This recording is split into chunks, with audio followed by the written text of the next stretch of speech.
Hi friends, ഇന്നത്തെ video എന്ന് പറയുന്നത് വളരെയധികം ഡിബേറ്റബിൾ ആയിട്ടുള്ള ഒരു സബ്ജക്റ്റാണ്. അതായത് ഈ ടെക്നീഷ്യന് ഇംഗ്ലീഷ് ഭാഷ അറിഞ്ഞിരിക്കണം എന്നുള്ളതാണ്. ഇത് വളരെയധികം കേട്ടിട്ടുള്ള അല്ലെങ്കിൽ നിങ്ങൾ കേട്ടിട്ടുള്ള ഒരു ക്വസ്റ്റ്യൻ ആണ്. അതുകൊണ്ട് തന്നെ ഇത് ഓരോരുത്തർക്കും ഓരോ അഭിപ്രായമായിരിക്കാം, അതിന് പല കാരണങ്ങളുണ്ടായിരിക്കും. മെയിനായിട്ട് ഓരോരുത്തർക്കും ഉള്ള എക്സ്പീരിയൻസ് അനുസരിച്ചായിരിക്കും എന്ന് പറയാം.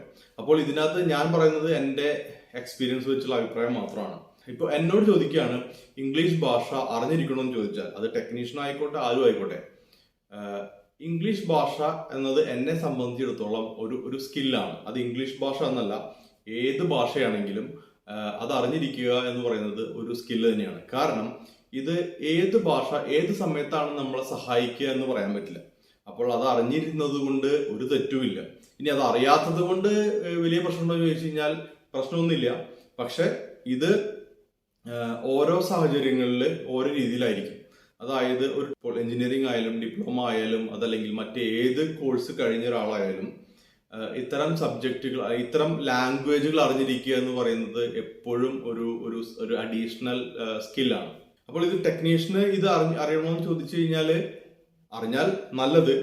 ഇനി വളരെ ലക്ഷ്യബോധത്തോടെ വർക്ക് ചെയ്യുന്ന ഒരു ടെക്നീഷ്യനെ സംബന്ധിച്ചിടത്തോളം ഇത് മസ്റ്റ് ആണെന്ന് ഞാൻ പറയും. കാരണം എന്താണെന്ന് വെച്ചാൽ, എന്നാൽ ഇതിനകത്ത് വലിയ മാസ്റ്റർ ആവണമെന്നോ അല്ലെങ്കിൽ ഭയങ്കരമായ ഇംഗ്ലീഷ് നോളജ് വേണോ എന്നുള്ളതൊന്നല്ല ഇതിനർത്ഥം. നമ്മൾക്ക് ഒരു കാര്യം മറ്റുള്ളവരുമായിട്ട് കമ്മ്യൂണിക്കേറ്റ് ചെയ്യാൻ ഈ ഭാഷയിൽ സാധിക്കും എന്നുള്ളതാണ്. ഇപ്പൊ ഒരു എക്സാമ്പിൾ പറയാം. നമ്മുടെ നാട്ടിൽ ഒരുപാട് ബംഗാളികൾ വർക്ക് ചെയ്യുന്നുണ്ട് അല്ലെ. അപ്പോൾ അവരിവിടെ വന്നിട്ട് കുറെ അധികം ആളുകൾ നല്ല ഭംഗിയായിട്ട് മലയാളം പറയുന്നുണ്ട്. എന്തിനായിരിക്കും ഇവര് മലയാളം പഠിച്ചിട്ടുണ്ടാവുക? ഇവര് മലയാളം പഠിച്ചുകൊണ്ട് എന്തെങ്കിലും ഗുണമുണ്ടോ? ഉറപ്പായിട്ട് ഗുണമുണ്ട്. കാരണം എന്താണ്, മലയാളം പഠിച്ച അവർക്ക് നമ്മളുമായിട്ട് പ്രോപ്പറായിട്ട് കമ്മ്യൂണിക്കേറ്റ് ചെയ്യാനും അല്ലെങ്കിൽ എളുപ്പത്തിൽ കമ്മ്യൂണിക്കേറ്റ് ചെയ്യാനും അതുപോലെ തന്നെ നമുക്ക് അവരുമായിട്ട് കമ്മ്യൂണിക്കേറ്റ് ചെയ്യാനും നമ്മൾക്ക് ആവശ്യമായ കാര്യങ്ങൾ അവരെ കൊണ്ട് ചെയ്യിക്കാനും സാധിക്കും എന്നുള്ളതാണ്. അപ്പൊ നമ്മളിപ്പോ തമിഴ്നാട്ടിൽ പോയി കഴിഞ്ഞാൽ കുറെ പേര് തമിഴ് പഠിക്കും. അത് കാരണം എന്താണെന്ന് വെച്ച് കഴിഞ്ഞാൽ നമ്മൾ ആവശ്യമായ അപ്പോൾ ഇത് ഈ ഇംഗ്ലീഷ് എന്നല്ല, ഏത് ലാംഗ്വേജും നമ്മൾക്ക് ഒരു ആവശ്യമാവുന്ന സമയത്ത് നമ്മളത് പഠിച്ചിരിക്കും എന്നുള്ളതാണ്, അല്ലെങ്കിൽ പഠിക്കേണ്ടി വരും എന്നുള്ളതാണ്. അപ്പോൾ അതിനെ അങ്ങനെ കണ്ടാൽ മതി, അതിന്റെ ഒരു സ്കില്ലായിട്ട് കണ്ടാൽ മതി. അപ്പൊ എന്റെ ഒരു എക്സാമ്പിൾ പറയാം. ഞാനൊരു തവണ ഈ ടഫെ ട്രാക്ടേഴ്സ് എന്ന് പറയുന്ന വലിയ ഒരു കമ്പനിയാണ്, അതിന്റെ ചെന്നൈയിലുള്ള ഓഫീസിൽ ഇന്റർവ്യൂവിന് പോയി. അവർക്ക് ഒരു ടെക്നിക്കൽ ട്രെയിനർ ആവശ്യമുണ്ടായിരുന്നു. അപ്പൊ അതിന്റെ ഇന്റർവ്യൂവിനാണ് പോകുന്നത്. അപ്പോൾ അതിൽ ഇന്റർവ്യൂവിന് പോയ സമയത്ത് എല്ലാം ലാംഗ്വേജ് കമ്മ്യൂണിക്കേഷൻ എല്ലാം നടക്കുന്നത് ഇംഗ്ലീഷിലാണ്. പക്ഷെ എന്നോട് ചോദിച്ചത്, ഈ ജോലിയുടെ ഭാഗമായിട്ട് നിങ്ങൾ ചിലപ്പോൾ നോർത്ത് ഇന്ത്യയിലും മറ്റുള്ള ഭാഗങ്ങളിലൊക്കെ പോകേണ്ടി വരും. അപ്പൊ അങ്ങനെ വരുന്ന സമയത്ത് ഹിന്ദി അറിയേണ്ടതായിട്ടുണ്ട്. അപ്പൊ നിങ്ങൾക്ക് ഹിന്ദി അറിയുമെന്നുള്ളതാണ്. അപ്പൊ എനിക്ക് ഹിന്ദി അറിയില്ല. അപ്പൊ അതുകൊണ്ട് തന്നെ എനിക്ക് ജോലി കിട്ടിയില്ല. വളരെ സിമ്പിൾ ആണ്. അപ്പൊ ഇംഗ്ലീഷ് അറിഞ്ഞത് കൊണ്ട് എനിക്ക് ജോലി കിട്ടിയില്ല. പക്ഷെ ഇത് സാഹചര്യം അനുസരിച്ച് അതല്ലെങ്കിൽ ആവശ്യം അനുസരിച്ച് ആണ് ഇതിന്റെ ഇമ്പോർട്ടൻസ് എന്ന് പറയുന്നത്. ഇപ്പം ഓസ്ട്രേലിയയിലേക്കോ UK-യിലേക്കോ അയർലൻഡിലേക്കോ പോവാൻ ആഗ്രഹിക്കുന്ന ഒരു ടെക്നീഷ്യനെ സംബന്ധിച്ചിടത്തോളം ഇംഗ്ലീഷ് അറിഞ്ഞേ പറ്റൂ. അല്ലാതെ നമുക്ക് ഒരിക്കലും അങ്ങോട്ട് പോകാനായിട്ട് സാധിക്കില്ല. കാരണം അതിന് പ്രത്യേക ടെസ്റ്റുകളും IELTS പോലുള്ള ടെസ്റ്റുകളും അത് പാസ്സാവേണ്ടതായിട്ടുണ്ട്. അപ്പോൾ ആ ലാംഗ്വേജ് അറിഞ്ഞിരിക്കണം. ഇനി ഇപ്പം നമുക്ക് സൗദിയിൽ പോയിട്ട് അല്ലെങ്കിൽ സൗദിയിൽ വർക്ക് ചെയ്യുന്ന ഒരു ടെക്നീഷ്യന് അല്ലെങ്കിൽ സൗദിയിൽ വർക്ക് ചെയ്യുന്ന ഒരാൾക്ക് അവിടെ ഒരു ലോക്കൽ ബിസിനസ് തുടങ്ങണമെങ്കിൽ അല്ലെങ്കിൽ അത് വിജയിക്കണമെങ്കിൽ എന്ത് വേണം? ലോക്കലി നമുക്ക് അറബി അറിഞ്ഞിരിക്കണം. അപ്പൊ അവിടെയുള്ള ആളുകൾക്ക് മറ്റ് ലാംഗ്വേജ് അറിയാത്തത് കൊണ്ട് കൂടുതൽ അറബിക്ക് അറിയുന്ന ആളുകൾക്ക് വിജയിക്കാൻ പറ്റുള്ളൂ. വളരെ സിമ്പിൾ ആണ്. അപ്പൊ നമ്മൾ ഇംഗ്ലീഷ് പഠിച്ചത് കൊണ്ട് അവിടെ കാര്യമില്ല. അവിടെ നമുക്ക് എന്ത് ചെയ്യണം? അറബിക്ക് അറിയണം. ഇപ്പൊ എൻ്റെ ഒരു സുഹൃത്ത് ഇവിടെ UAE-യിൽ സർവീസ് അഡ്വൈസറായിട്ട് ജോലി കിട്ടി. ടെക്നീഷ്യൻ ആയിരുന്നു ആള്. സർവീസ് അഡ്വൈസറിന്റെ ഇന്റർവ്യൂ കഴിഞ്ഞ് പാസ്സായി ജോലി കിട്ടിയിട്ട് പക്ഷെ ജോലി കിട്ടിയത് ഒരു UAE-യുടെ നോർത്തേൺ സൈഡിലാണ്. അങ്ങനെ വരുന്ന സമയത്ത് പുള്ളി അവിടെ പോയി സർവീസ് അഡ്വൈസറായിട്ട് വർക്ക് ചെയ്തു. പക്ഷെ 6 മാസം ആകുമ്പോഴേക്കും വർക്ക് ചെയ്യാൻ പറ്റാതെ അവിടെ നിന്ന് റിസൈൻ ചെയ്ത് പോരേണ്ടി വന്നു. കാരണം എന്താണെന്ന് വെച്ച് കഴിഞ്ഞാല് അറബിക്ക് അറിയില്ല എന്നുള്ളതാണ്. പുള്ളിക്ക് ഹിന്ദി അറിയാം, ഇംഗ്ലീഷ് അറിയാം, മലയാളം അറിയാം, തമിഴ് അറിയാം. പക്ഷെ ഇതുകൊണ്ടൊന്നും ആ ഭാഗത്ത് പിടിച്ചു കയറാനായിട്ട് സാധിക്കില്ല. കാരണം നമുക്ക് അറബിക്ക് അറിയണം എന്നുള്ളതുകൊണ്ട്. അപ്പോൾ അത് ഓരോ സ്ഥലത്തും ഓരോ ലാംഗ്വേജും ഓരോ രീതിയിൽ ഹെൽപ്പ് ചെയ്യുന്നു എന്നുള്ളതാണ്. നമ്മുടെ നാട്ടില് പോളിടെക്നിക്കോ എഞ്ചിനീയറിംഗോ കഴിയുന്ന ആളുകൾക്ക് ഡീലർഷിപ്പിലല്ലാതെ ഒരു മാനുഫാക്ചറിൽ വർക്ക് ചെയ്യണമെങ്കിൽ, അപ്പൊ നമുക്കറിയാം ഇന്ത്യയിൽ ഇപ്പോൾ എല്ലാ കാർ മാനുഫാക്ചേഴ്സിനും അവരുടേതായ മാനുഫാക്ചറിംഗ് പ്ലാന്റ് ഉണ്ട്, റീജിയണൽ ഓഫീസ് ഉണ്ട്. അവിടെ ജോലി കിട്ടണമെങ്കിൽ നമുക്ക് ഈ ലാംഗ്വേജ് ഇല്ലാണ്ട് പറ്റില്ല. അപ്പൊ അത് മസ്റ്റായിട്ട് വേണ്ടേ? എന്നാൽ അതേസമയം ടെക്നീഷ്യൻ ചിലപ്പോൾ ഒരു IT കഴിഞ്ഞ ടെക്നീഷ്യന് ഒരു മാനുഫാക്ചറിംഗ് പ്ലാന്റ് ജോലി കിട്ടില്ല. കാരണം അവരുടെ മിനിമം ക്വാളിഫിക്കേഷൻ എന്ന് പറയുന്നത് ഡിപ്ലോമ ആണ്. അപ്പൊ അതാണ് അതിന്റെ വ്യത്യാസം. ഇനി ടെക്നീഷ്യൻ ഇത് ടെക്നീഷ്യൻ ഇംഗ്ലീഷ് അറിഞ്ഞിരിക്കേണ്ട ആവശ്യകത എന്താണെന്ന് വെച്ചാൽ വളരെ ബേസിക് ആയിട്ടുള്ള ഇംഗ്ലീഷ് അറിഞ്ഞിരിക്കുന്നതാണ് ഞാൻ പറയുന്നത്.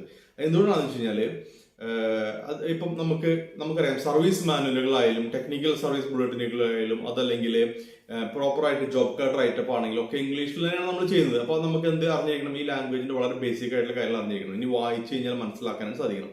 ഇനി എന്നും ടെക്നീഷ്യനായിട്ട് വർക്ക് ചെയ്യാൻ ആഗ്രഹിക്കുന്ന ഒരാളാണെങ്കിൽ നിങ്ങളെങ്കിൽ വലിയ കാര്യമായിട്ട് അറിഞ്ഞില്ലെങ്കിലും കുഴപ്പമൊന്നുമില്ല, മുന്നോട്ട് പോകാം. ഇപ്പൊ നമ്മുടെ ലോക്കൽ ഗാരേജുകളിൽ വർക്ക് ചെയ്യുന്ന, ഡീലർഷിപ്പിൽ അല്ലാതെ മറ്റുള്ള ഗാരേജുകളിൽ വർക്ക് ചെയ്യുന്ന ടെക്നീഷ്യൻസിന് ഇപ്പം റൈറ്റപ്പ് ഇല്ല, സർവീസ് മാനുവലുകളില്ല, അതല്ലെങ്കിൽ സർവീസ് ബുള്ളറ്റിനുകളില്ല, അതൊന്നും വായിക്കേണ്ട കാര്യമില്ല.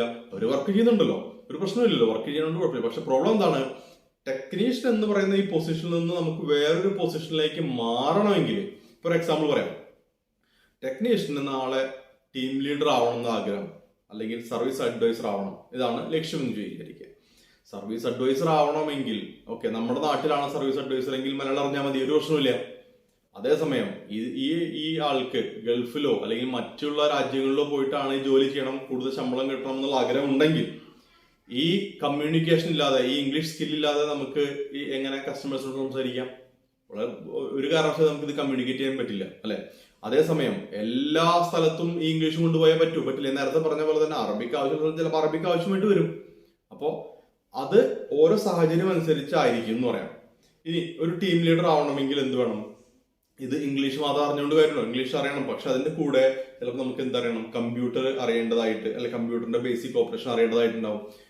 MS ഔട്ട്ലുക്ക് പോലെ ഇമെയിൽ സിസ്റ്റം ഉപയോഗിക്കാൻ അറിയേണ്ടതായിട്ടുണ്ടാവും. അതല്ലെങ്കിൽ ഡീലർ മാനേജ്മെന്റ് സിസ്റ്റം അത് പഠിക്കേണ്ടതായിട്ട് വരും. അതുപോലെ തന്നെ റിപ്പോർട്ടുകൾ ഉണ്ടാക്കേണ്ടതായിട്ട് വരും. അപ്പോൾ പവർ പോയിന്റ് പ്രസന്റേഷനോ എക്സലൊക്കെ ഉണ്ടാക്കേണ്ടത്. അപ്പൊ ഇതൊക്കെ ഞാൻ പറയുന്നത് കൊച്ചു കൊച്ചു സ്കില്ലുകളാണെന്ന് പറയാം. അപ്പോൾ ഓരോ സ്കില്ലും ഓരോ ജോബ് ഡിസ്ക്രിപ്ഷൻ അനുസരിച്ച് നമ്മളെ ഹെൽപ്പ് ചെയ്യും എന്നുള്ളതാണ്. അപ്പൊ നമ്മൾക്ക് എത്രത്തോളം പല സ്ഥലങ്ങളിൽ പല സ്കില്ലുകൾ ഉണ്ടോ അത് നമ്മുടെ ജോലിയെ ഒരു രീതിയിൽ അല്ലെങ്കിൽ മറ്റൊരു രീതിയിൽ ഹെൽപ്പ് ചെയ്യും. അപ്പോൾ എന്റെ ആഗ്രഹം, ഞാൻ ടെക്നീഷ്യൻ ആയ സമയത്ത് എന്റെ ആഗ്രഹം ടെക്നിക്കൽ ട്രെയിനർ ആവുക എന്നുള്ളതാണ്. പക്ഷെ ടെക്നിക്കൽ ട്രെയിനർ ആവുന്ന സമയത്ത് നാട്ടിൽ അല്ല ആവേണ്ടത്. എനിക്കൊരു മാനുഫാക്ചറുടെ കീഴിൽ ഒരു ടെക്നിക്കൽ ട്രെയിനറായിട്ട് വർക്ക് ചെയ്യണമെന്ന് ആഗ്രഹം ഉണ്ടായിരുന്നു. അപ്പൊ അങ്ങനെ ഒരു സമയത്ത് ഞാൻ എന്താ അറിയണം? എനിക്കിത് ടെക്നിക്കൽ ട്രെയിനർ ആവണമെങ്കിൽ, ഇത് കമ്മ്യൂണിക്കേറ്റ് ചെയ്യണമെങ്കിൽ എന്ത് വേണം? എനിക്ക് ഈ ലാംഗ്വേജ് അറിഞ്ഞേ പറ്റൂ. അപ്പോൾ ഈ ലാംഗ്വേജ് എനിക്ക് വലിയ കാര്യമായിട്ടൊന്നും അറിയില്ല, പക്ഷെ നമുക്ക് തൽക്കാലം നമ്മൾ പറയുന്ന കാര്യം മറ്റൊരാളിലേക്ക് എത്തിക്കാനായിട്ട് പറ്റും എന്നുള്ളതാണ് മെയിനായിട്ട് നമ്മൾ നോക്കുന്നത്. അപ്പോൾ ഞാനൊരു ടെക്നിക്കൽ ട്രെയിനറായിട്ട് UAE വരുന്ന സമയത്ത് നമ്മളുടെ മനസ്സിലുള്ള ഏറ്റവും വലിയ പ്രശ്നം എന്ന് പറയുന്നത്, ഒരു കോൺഫിഡൻസ് ഇല്ലായ്മ എന്ന് പറയുന്നത്, നമ്മൾക്ക് ഈ ലാംഗ്വേജ് അറിയില്ല എന്നുള്ളതാണ്. കാരണം നമ്മൾ സാധാരണ സ്കൂളുകളിൽ പഠിച്ച് വന്ന ആളുകളാണ്, നമ്മൾക്ക് ഇതിനെ കുറിച്ചൊന്നും അറിയില്ല. പക്ഷെ അതൊരു കോൺഫിഡൻസിന്റെ പുറത്ത്, അല്ലെങ്കിൽ നമ്മൾ കുറെ കാര്യങ്ങൾ ചെയ്തതിന്റെ പുറത്ത്, മനസ്സിലാക്കാൻ ശ്രമിച്ചതിന്റെ പുറത്ത് ആണ് ആ ഒരു കോൺഫിഡൻസുമായിട്ട് മുന്നോട്ട് പോകുന്നത് എന്ന് പറയാം.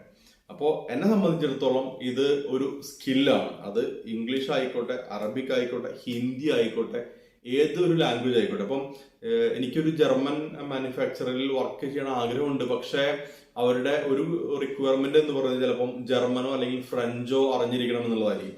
അപ്പൊ അങ്ങനെ ഒരു സമയത്ത് എനിക്ക് ഇംഗ്ലീഷ് അറിഞ്ഞത് കൊണ്ടോ അല്ലെങ്കിൽ അറബിക് അറിഞ്ഞത് കൊണ്ടോ ചിലപ്പം അത് തന്നെ ഹെൽപ്പ് ചെയ്യുന്നില്ല. അപ്പൊ ഞാൻ പറയുന്നത് ഇതെല്ലാം അഡീഷണൽ സ്കില്ലുകളാണ്.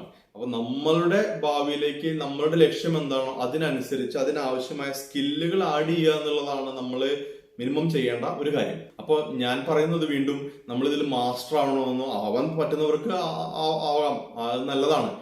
എന്ന് വെച്ചാൽ അതിനുവേണ്ടി ഒരുപാട് കാശ് ചിലവാക്കി ഇത് പഠിക്കണമെന്നല്ല ഞാൻ പറയുന്നത്. പക്ഷെ അതിന് നമുക്ക് ഒരു എക്സാമ്പിൾ പറയുകയാണെങ്കിൽ, നമ്മളൊരു ഫേസ്ബുക്കിൽ ഒരു പോസ്റ്റ് ഷെയർ ചെയ്യുന്നു, നമ്മൾ എന്തിന്റെയോ ഒരു പോസ്റ്റ് ഷെയർ ചെയ്യുന്ന സമയത്ത് നമ്മുടെ മനസ്സിൽ വരുന്ന ആ സംഭവത്തെ കുറിച്ച് ഒരു ലൈൻ ഇംഗ്ലീഷിൽ എഴുതിയിട്ടൊന്ന് ഷെയർ ചെയ്ത് നോക്കൂ. ഇത് മറ്റൊരാൾക്ക് വേണ്ടിയിട്ടല്ല, നമ്മൾക്ക് വേണ്ടിയിട്ട്. നമ്മൾ ആ ഒരു ലൈൻ ഉണ്ടാക്കാനായിട്ട് നമ്മൾ ശ്രമിക്കുമ്പോൾ നമുക്ക് കുറെ വാക്കുകൾ നമ്മുടെ മനസ്സിൽ വരും. അപ്പൊ നമ്മൾ അതിന്റെ അർത്ഥം മനസ്സിലാക്കാനായിട്ട് നോക്കും, അത് ശരിയാണോ നോക്കും, എന്നിട്ട് നമ്മൾ പോസ്റ്റ് ചെയ്യും. ഇങ്ങനെ കുറെ തവണ ചെയ്യുമ്പോൾ ഓട്ടോമാറ്റിക്കായിട്ട് നമ്മുടെ കൊച്ചു കൊച്ചു സ്കില്ലുകൾ കൂടി വരുന്നതായിട്ട് കാണാം. അതുപോലെ നമ്മൾ നോക്കി എത്ര പേര് സ്വന്തമായിട്ട് CV ഉണ്ടാക്കിയിട്ടുണ്ടായിരിക്കും? വളരെ കുറച്ച് പേരെ സ്വന്തമായിട്ട് CV ഉണ്ടായിട്ടുണ്ടായുള്ളൂ. ബാക്കി എല്ലാവരും എന്താ ചെയ്യുന്നുണ്ടാവുക? മറ്റൊരാളിൽ നിന്ന് കോപ്പി ചെയ്തു, മറ്റൊരാൾ ചെയ്തത് എന്നതായിരിക്കും. അപ്പൊ അതിന് പകരം സ്വന്തമായിട്ട് ഒരു CV ഉണ്ടാക്കാൻ നോക്കൂ. അപ്പോഴുള്ള ഗുണം എന്താന്ന് വെച്ച് കഴിഞ്ഞാല്, നമ്മൾ കുറെ കാര്യങ്ങൾ അതിൽ പഠിക്കും, വേർഡ് ഉപയോഗിക്കാൻ പഠിക്കും, കമ്പ്യൂട്ടർ ബേസിക്സ് പഠിക്കും. അങ്ങനെ കുറെ കാര്യങ്ങൾ സ്വന്തമായിട്ട് ഒരു കാശ് മുടക്കും ഇല്ലാതെ നമ്മുടെ മൊബൈലിലോ നമ്മുടെ കയ്യിലുള്ള കൊച്ചു ലാപ്ടോപ്പിലോ സാധാരണ കമ്പ്യൂട്ടറിലോ ഒക്കെ ചെയ്യാനായിട്ട് സാധിക്കും. അപ്പൊ ഇതെല്ലാം എന്നെ സംബന്ധിച്ചോളം എന്താണ്, അഡീഷണൽ സ്കില്ലുകളാണ്. അപ്പൊ ഇത്തരം സ്കില്ലുകൾ ഡെവലപ്പ് ചെയ്യാനായിട്ട് ശ്രമിക്കുക. അത് ഉറപ്പായിട്ടും നിങ്ങളെ മുന്നോട്ട് പോകാനായിട്ട് സഹായിക്കും. അപ്പം ഇംഗ്ലീഷ് അറിയണമെന്ന് ചോദിച്ചാൽ ഇംഗ്ലീഷ് മാത്രമല്ല, ഏതൊരു സ്കില്ലും അല്ലെങ്കിൽ ഏതൊരു അഡീഷണൽ ഐറ്റവും നിങ്ങളുടെ ഒരു അഡീഷണൽ സ്കില്ലായിട്ട് മനസ്സിലാക്കി അതിന് ആ രീതിയിൽ കണ്ടുകൊണ്ട് അത് ഡെവലപ്പ് ചെയ്യാനായിട്ട് ശ്രമിക്കുക. അല്ലാണ്ട് ഇത് എന്തോ ഒരു വലിയ ഇതിനെ അഗൻസ്റ്റ് ആയിട്ട് ഇതില്ലെങ്കിൽ വിജയിക്കില്ലെന്ന് ചോദിച്ചാൽ ഉറപ്പായിട്ടും വിജയിക്കും.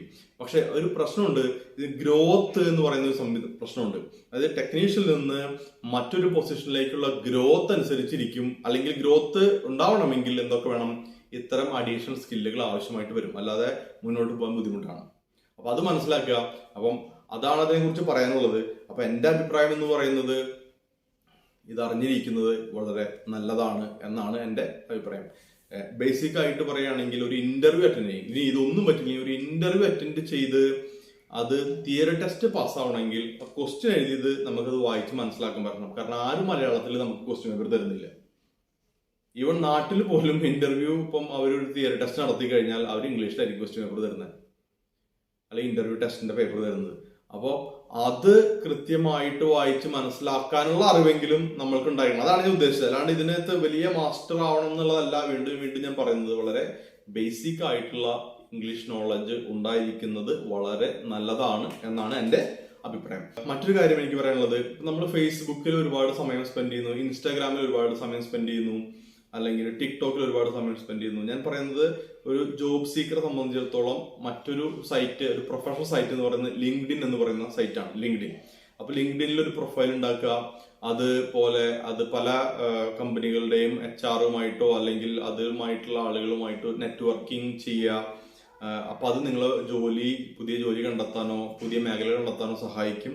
മാത്രമല്ല അതിൽ വരുന്ന കാര്യങ്ങൾ വായിച്ചു നോക്കുക, അത് നമുക്ക് മനസ്സിലാവുന്നുണ്ടോ നോക്കുക.